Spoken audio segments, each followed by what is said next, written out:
What you're about to hear actually happened. November 18th, 1952. A single American pilot. 7 Soviet MiGs. 35 minutes of sustained aerial combat that should have killed him 6 different ways. And then 50 years of silence that almost erased it from history entirely. But here's what the military reports don't tell you.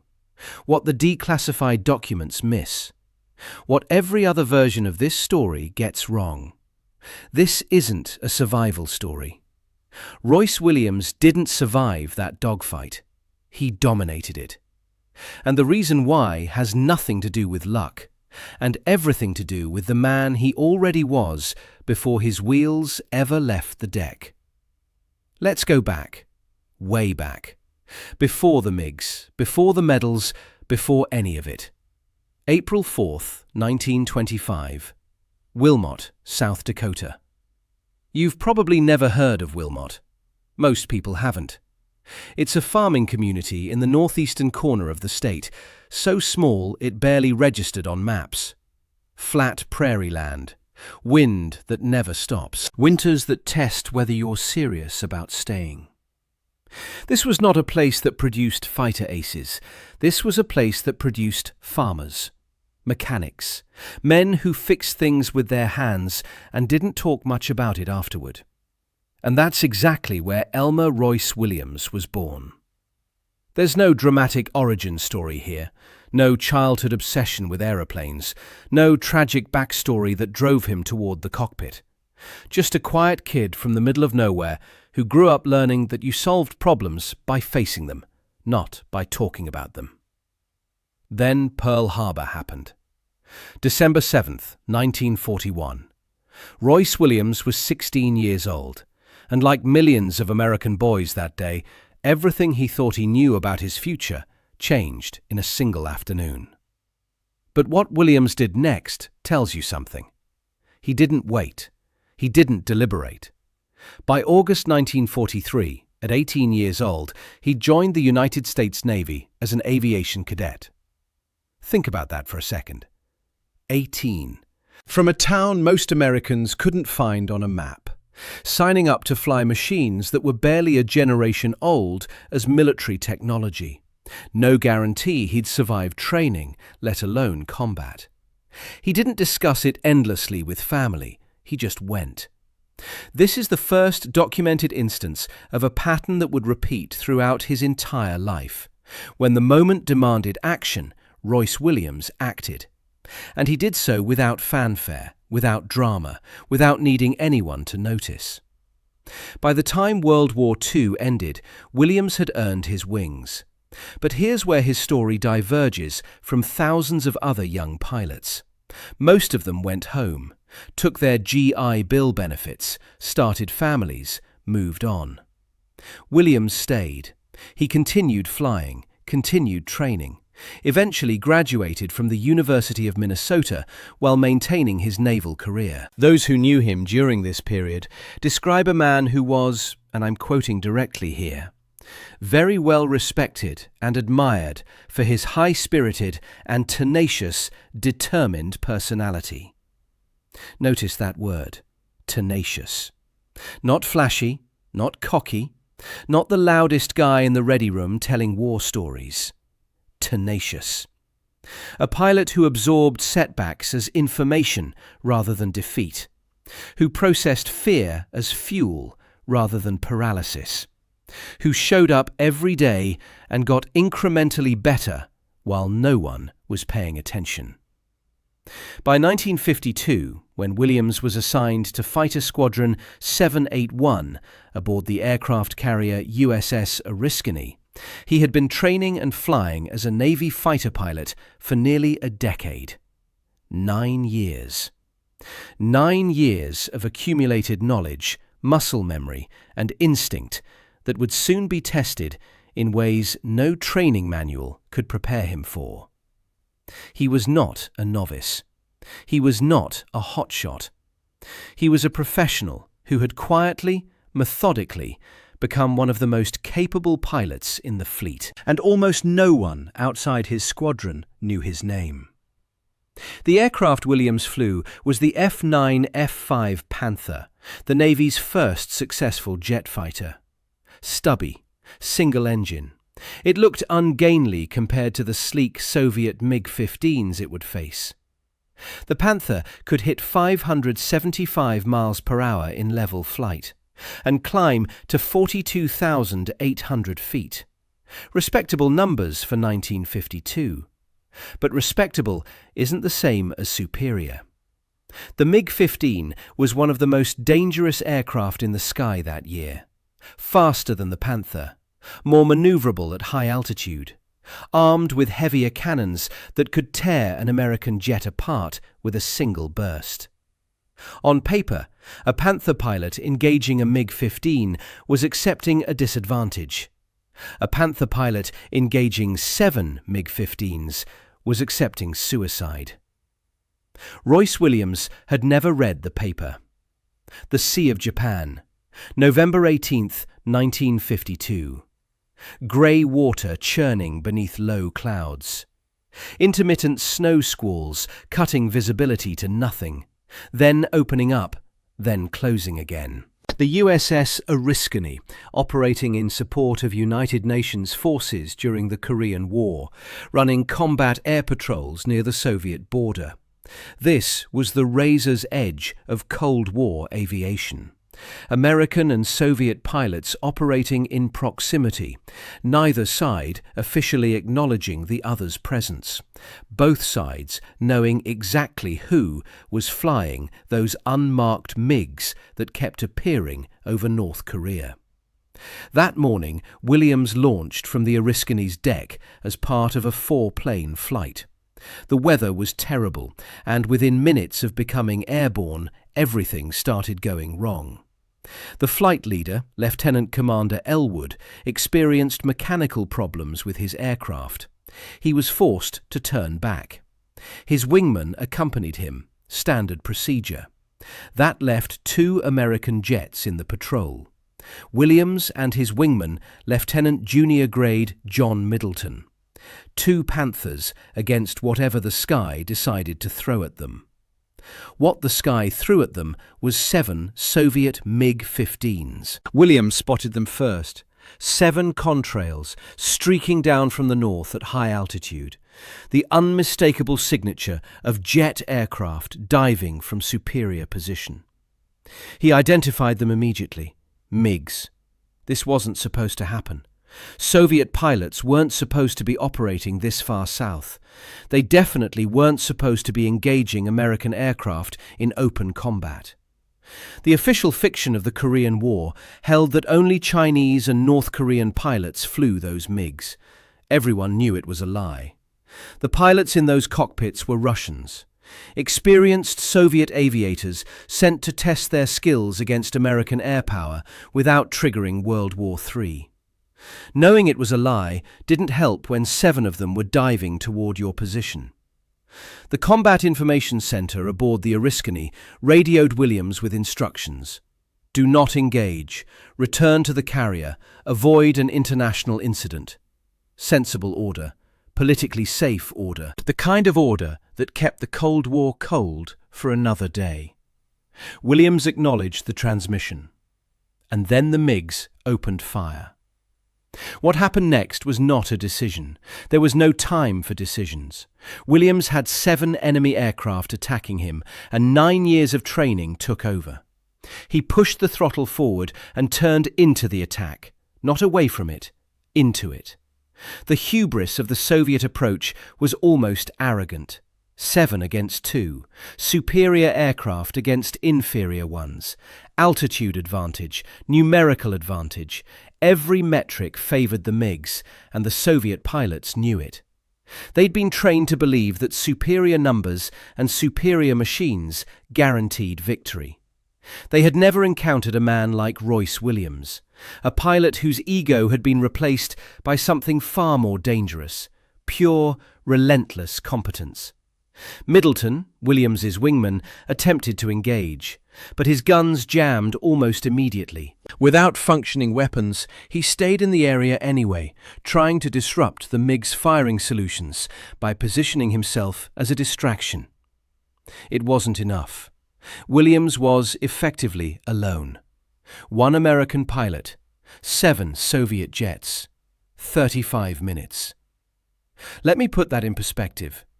Most aerial engagements in the jet age last seconds, maybe a minute or two at most. The speeds are too fast, the weapons too lethal for prolonged combat.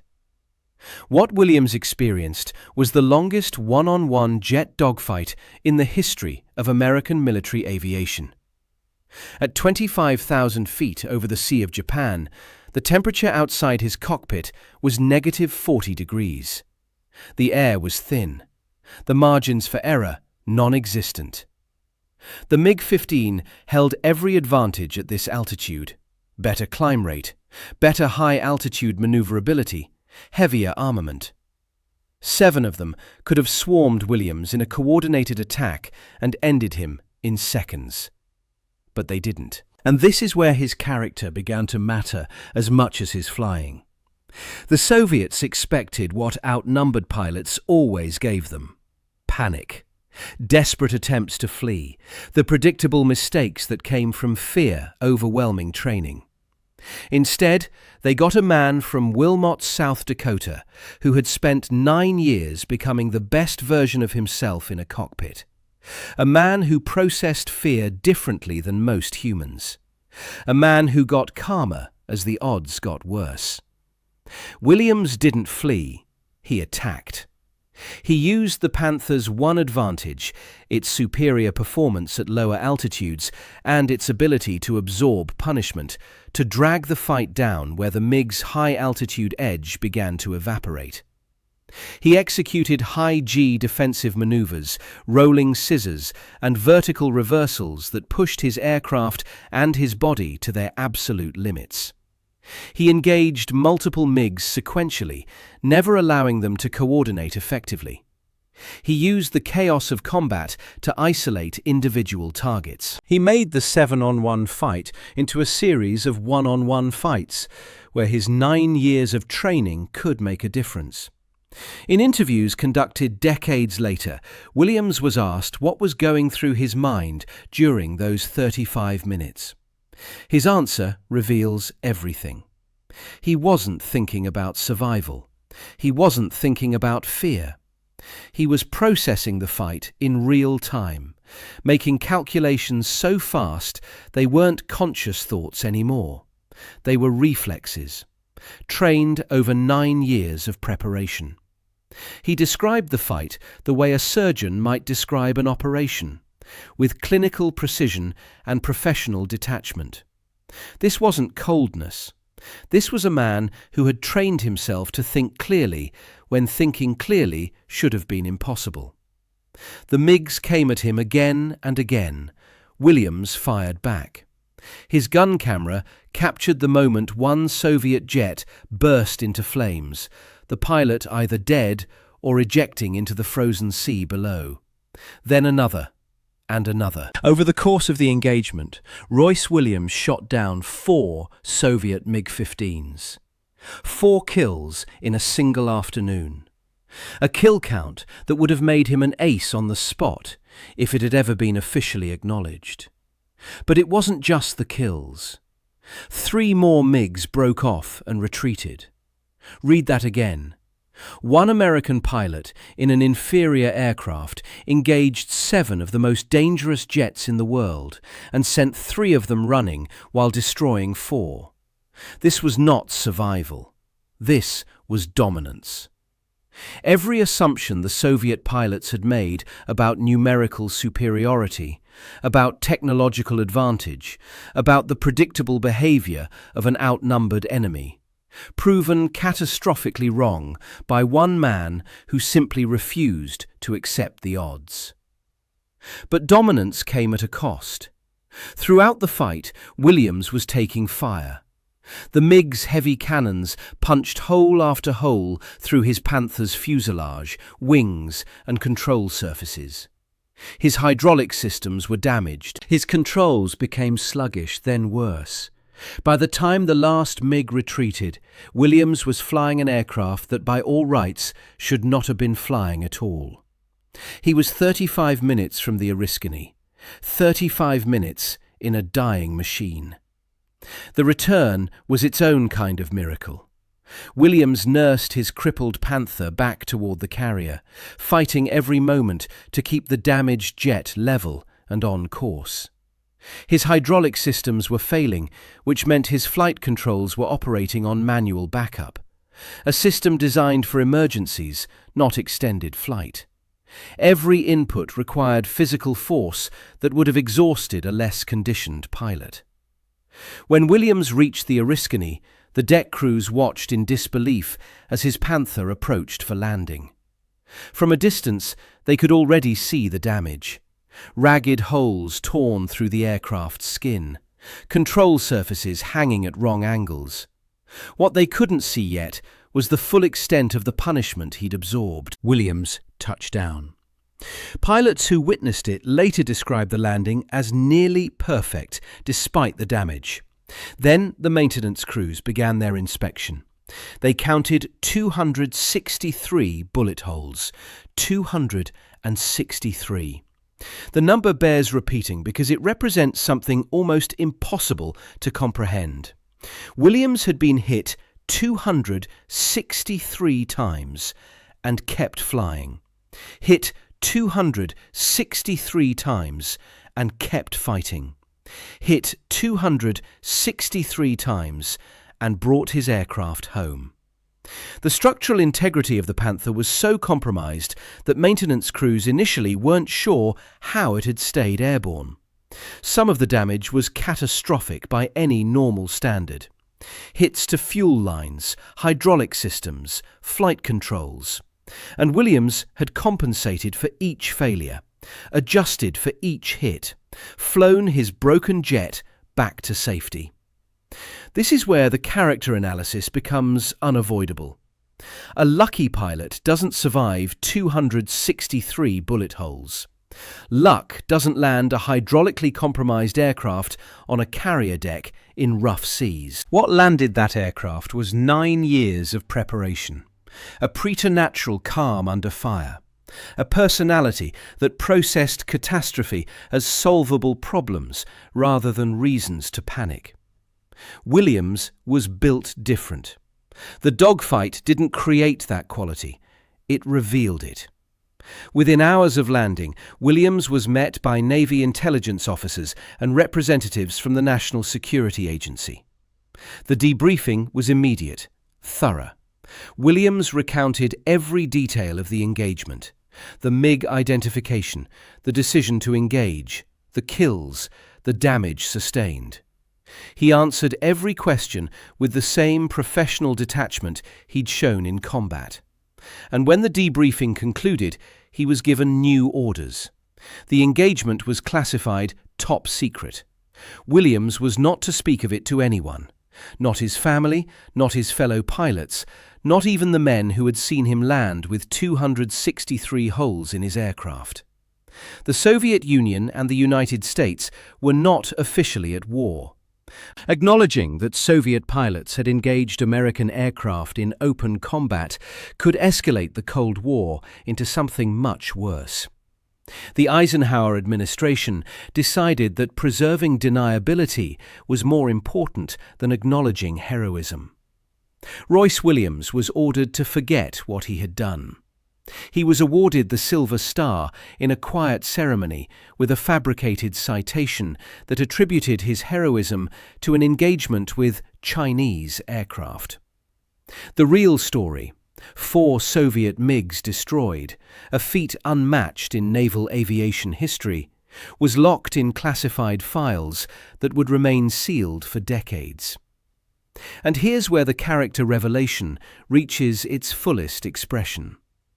Royce Williams obeyed. He didn't leak the story to journalists. He didn't hint at it during interviews. He didn't write a memoir with coded references that insiders could decode. For more than 50 years, he kept the secret. When people asked about his Korean War service, he deflected or gave vague answers. When aviation historians began piecing together fragments of the engagement from Soviet records that emerged after the Cold War ended, Williams remained circumspect. He was not bitter, he was not resentful. He had been given an order, and he followed it, with the same quiet professionalism that had characterized his entire career. This is the quality that everyone who meets Royce Williams comments on first. His humility. Not false modesty, not performative self-deprecation. Genuine, bone-deep humility that seems impossible to fake. Think about what that means. A man who shot down 4 Soviet MiGs in 35 minutes spent 50 years not telling anyone about it. A man who could have been celebrated as one of the greatest fighter pilots in American history lived instead as an anonymous retiree in Southern California. He didn't need external validation. He didn't crave recognition. He thought of himself as a professional who had done his job. That's it. After Korea, Williams continued his naval career for another 2 decades. He rose through the ranks, eventually retiring as a captain.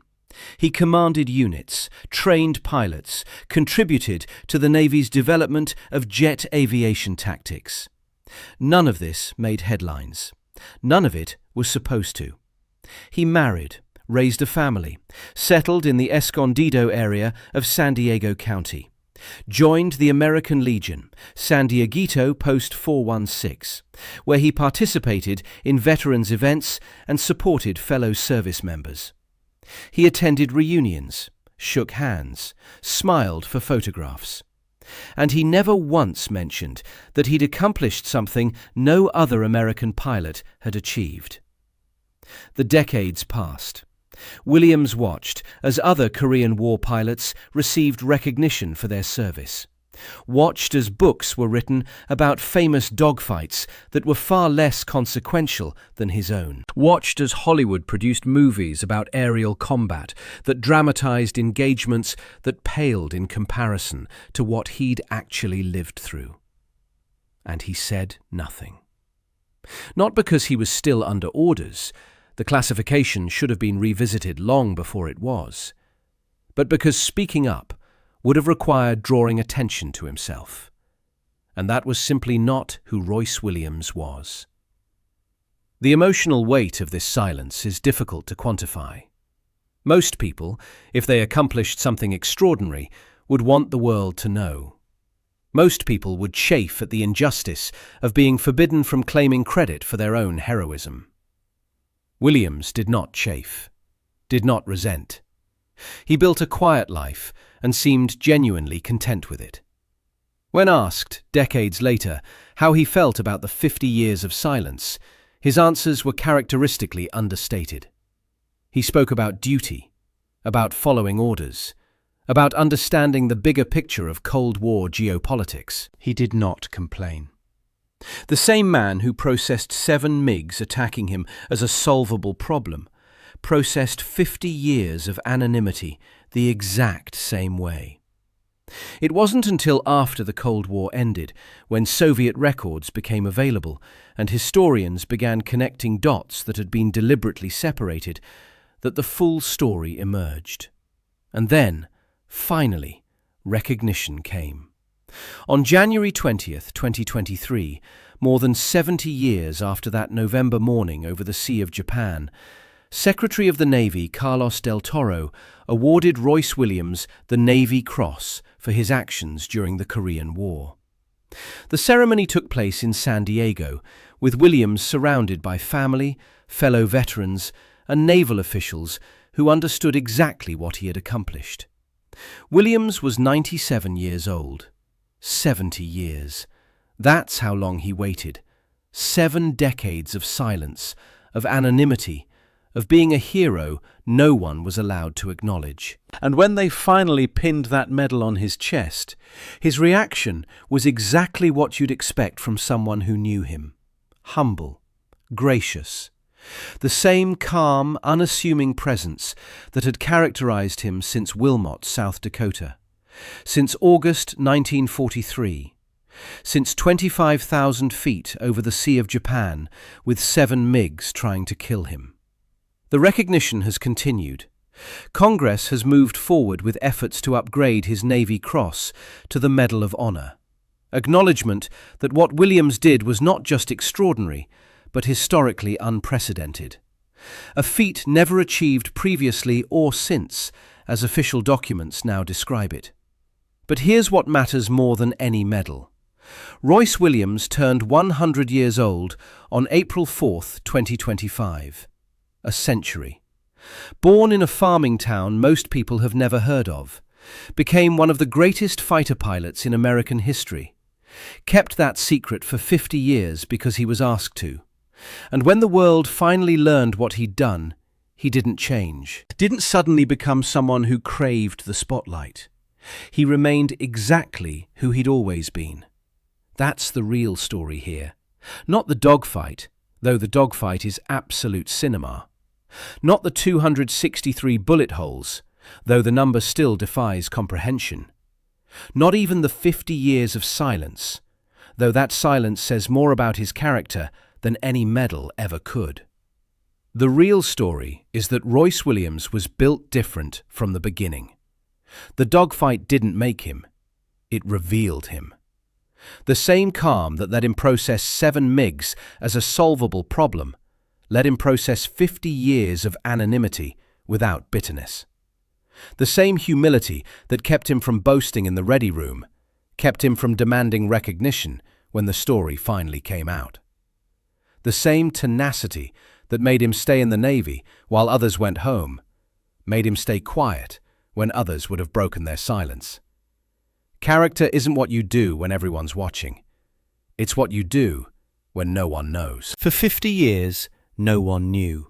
And Royce Williams was the same man the whole time. That's not luck. That's not training. That's not even heroism in the conventional sense. That's just who he was. Subscribe for more stories like this.